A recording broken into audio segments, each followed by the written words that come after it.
మాసానాం మార్గశీర్షోహం అన్నారు జగద్గురువు శ్రీకృష్ణ పరమాత్మ.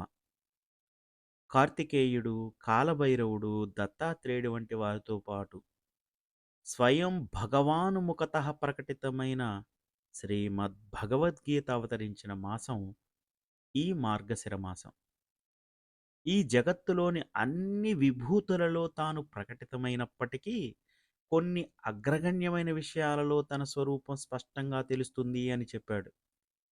అలా మాసాలలో అగ్రగామి మార్గశీర్షం లేదా మార్గశిర మాసమే తన స్వరూపమని కూడా చెప్పారు. మార్గశిరం తర్వాత వచ్చే పుష్యమాసం నుండి ఉత్తరాయణం ప్రారంభమవుతుంది. ఉత్తరాయణం దేవతలకి పగటి కాలం.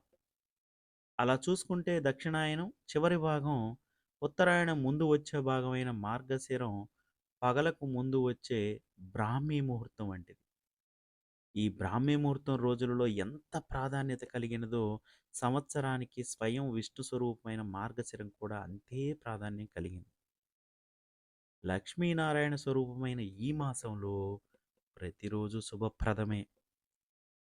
తొలి రోజు కార్తీక మాసమంతా వ్రతాలు చేసిన వారు హోలీని స్వర్గానికి పంపించుట అంటే నదీ స్నానం చేసి దీపాలు వదులుడుతో ప్రారంభమవుతుంది. ఆనాడు నదీ స్నానం చాలా పుణ్యప్రదం. కుదరని వారు గంగాది నదులు స్మరించుకొని స్నానం చేయడం ముఖ్యం.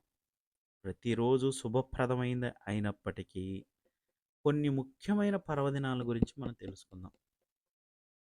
మార్గశిర శుద్ధ తదియనాడు ఉమా మహేశ్వర వ్రతం చేసి శివపార్వతుల్ని ఆరాధించటం మనం కొన్ని ప్రాంతాల్లో చూస్తూ ఉంటాం. అలాగే మార్గశిర శుద్ధ పంచమి నాడు నాగపంచమి చేసే ఆచారం కూడా ఉంది. కొన్ని ప్రాంతాల్లో శ్రావణ మాసంలో, మరికొన్ని చోట్ల కార్తీక మాసంలో ఈ వ్రతాలు చేస్తుంటారు. మార్గశిర శుద్ధ షష్ఠి సుబ్రహ్మణ్య స్వామి జన్మదినం. శివపార్వతుల తనయుడైన సుబ్రహ్మణ్యుడు తారకాసుర సంహారం కోసం అవతరించినటువంటి దినమిది. ఈనాడు ఉపవాసం ఉండి సుబ్రహ్మణ్యుణ్ణి ఆరాధిస్తూ ఉంటారు. సంతానం కోరుకునేవారు స్వామిని ఆరాధిస్తే సంతానం కలుగుతుంది. దేశంలో ఉన్నటువంటి పలు సుబ్రహ్మణ్య ఆలయాలలో విశేషమైనటువంటి పూజలు, ఉత్సవాలు, నాగప్రతిష్ఠలు జరుగుతూ ఉంటాయి. ఇక మార్గశిర శుద్ధ అష్టమి కాలభైరవుడి జన్మదినం. దీన్ని మనం కాలభైరవాష్టమి అంటారు. ఈశ్వరుడు కాలస్వరూపంగా ప్రకటితమైన అవతారం కాలభైరవ అవతారం. కాశీ పట్టణానికి క్షేత్రపాలకుడిగా ఉంది. కాశీకి వచ్చిన, కాశీలో మరణించిన భక్తుల పాపపుణ్యాలు ఈయన స్వయంగా లెక్క చూస్తుంటాడు. శునకం కాలభైరవ స్వరూపం. ఈనాడు శునకాన్ని పూజించి గారెలు వండి దండగా గుచ్చి శునకం మెడలో వేస్తుంటారు. మార్గశిర శుద్ధే ఏకాదశి రోజు శ్రీమ శ్రీమద్ భగవద్గీత లోకానికి అందించిన రోజు ఈ మార్గశిర శుద్ధ ఏకాదశి. దీన్నే మనం వైకుంఠ ఏకాదశి లేదా మోక్షద ఏకాదశి లేదా సౌఖ్యద ఏకాదశి అంటూ ఉంటాం.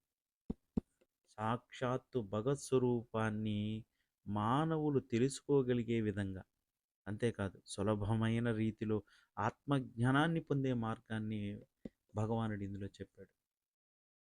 అది ఎవరో ముక్కు మూసుకొని తపస్సు చేసుకునే వాళ్ళకే కాదు. సంసార సముద్రంలో మునిగి తేలుతున్న ప్రతి ఒక్కరికి కూడా కర్మయోగం, భక్తి యోగం, నిష్కామ కర్మలు ఎలా ఆచరించాలి, కర్తవ్యాన్ని విస్మరించకుండానే భగవంతుణ్ణి ఎలా చేరాలి, స్వధర్మాచరణ యొక్క అవసరమేంటి, పరధర్మ అనుష్ఠానం వల్ల కలిగేటువంటి విపత్తులు, ఇవన్నీ కూడా శ్రీకృష్ణ పరమాత్మ మనందరికీ తెలియజెప్పాడు. భగవద్గీత నిత్య పారాయణ, నిత్య ఆచరణ గ్రంథం అయినప్పటికీ విశేషించి ఈనాడు శ్రీకృష్ణుని తలుచుకొని గీతాపారాయణ, గీతాధ్యయనం, అనుష్ఠానం తప్పకుండా చేయాలి. ఇక మార్గశిర శుద్ధ ద్వాదశి, మత్స్య ద్వాదశి అంటారు. దశావతారాల్లో తొలి అవతారమైన మత్స్య అవతారాన్ని పూజిస్తారు. మార్గశిర శుద్ధ పూర్ణ శ్రీదత్త జయంతి. దీన్నే కోరల పూర్ణిమ లేదా నరక పూర్ణిమ అంటారు. ఈనాడు అగ్ని పురాణం దానం చేస్తే మంచిది. ఇక సాక్షాత్తు త్రిమూర్తులలోని విష్ణువు యొక్క అంశగా అత్రి, అనసూయ ఈ దంపతులకు జన్మించిన వాడే దత్తాత్రేయుడు. మౌన ముద్రతోనే ఉపదేశం చేసి ఈయన పరమ గురువయ్యాడు. ఇక ప్రకృతిలోని 24 మంది గురువుల వద్ద విద్యనభ్యసించి ఈయన ఆత్మజ్ఞానాన్ని పొందిన మహనీయుడు. ఆత్మతత్వాన్ని లోకానికి తెలియచేసిన గురువులకే గురువైన అవధూత ఈనాడు గనక మనం దత్త చరిత్ర పారాయణం చేసి ఆ పరమ గురువుని గనక స్మరించుకుంటే ఎంతో మంచిది. ఇక మార్గశిర మాసంలో వచ్చే లక్ష్మీ వారం అంటే గురువారం నాడు లక్ష్మీదేవిని పూజిస్తే సకల ఐశ్వర్యాలు కలుగుతాయని నమ్మకం. ఆ రోజున స్త్రీలు నియమానుసారంగా లక్ష్మీదేవిని పూజించి వ్రతంలో చెప్పిన విధంగా నైవేద్యం సమర్పించి ఆ వ్రత కథని చదువుకోనాలి. అలా ఆ మాసంలో వచ్చే అన్ని లక్ష్మీవారాలు ఈ వ్రతాన్ని ఆచరించాలి. పుష్యమాసంలో వచ్చే మొదటి గురువారం నాడు కూడా లక్ష్మీదేవిని పూజించి ఆనాడు తమ శక్తి అనుసరణ ముత్తైదువులకు భోజనం పెట్టి పసుపు, కుంకుమ, పువ్వులు, తాంబూలం ఇలా మంగళ ద్రవ్యాలనివ్వాలి.